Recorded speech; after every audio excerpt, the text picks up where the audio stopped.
Real Matic Podcast. Recently, Kanye West has been on a tirade. In his interview with Drink Champs, Ye went on to say a lot of things that will have you shaking your head.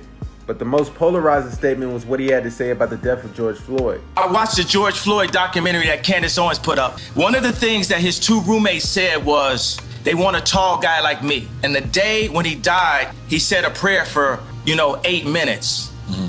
He said a prayer for 8 minutes. They hit him with the fentanyl.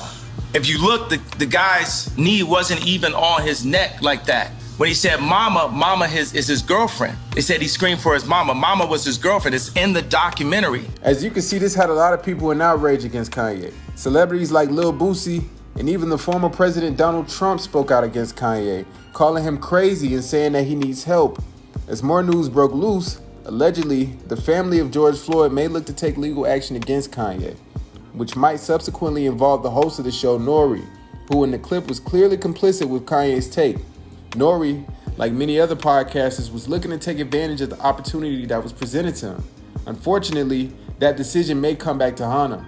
And as a result, N.O.R.E tried to get on top of things and make a response on a Breakfast Club in which he said, I just want to be honest. I support freedom of speech. I support anybody, not being censored, but I do not support anybody being hurt. I did not realize that the George Floyd statements on my show was so hurtful. And you got to realize it was the first 5 minutes of the show. Like when he walked in, he told my producer, he said that if he'll stop filming, that he'll walk out. So I didn't want a Birdman moment. I didn't want a Birdman moment with Sean, when Birdman walked out. Later on, I actually checked him about the George Floyd's comment. I actually checked him about the White Lives Matter, but it was so later in the episode, and I was already inebriated at that time that maybe people looked over it. Mm-hmm. But I apologize to the George Floyd family. I apologize to anybody that was hurt. Here's what I think.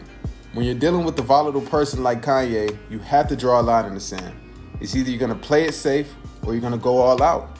Just a couple days back, Maverick Carter and LeBron James decided not to release their episode with Kanye because of the anti-Semitism that he spoke on. While N.O.R.E's apology was probably warranted, now we have to question his credibility. And if he was truly bothered by Kanye's statement, then why is the episode still out? N.O.R.E is what I would call a people pleaser. And it's moments like this where opposition is needed, where we could challenge Kanye's viewpoint to see if there's a strong foundation behind what he's saying, because at this point, it might be time to ignore the man altogether.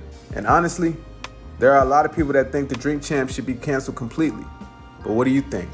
Do you think N.O.R.E should have apologized, or do you think it's too late now? Let me know in the comments. Subscribe for more content. I'm Ben, signing out, and as always, till next time.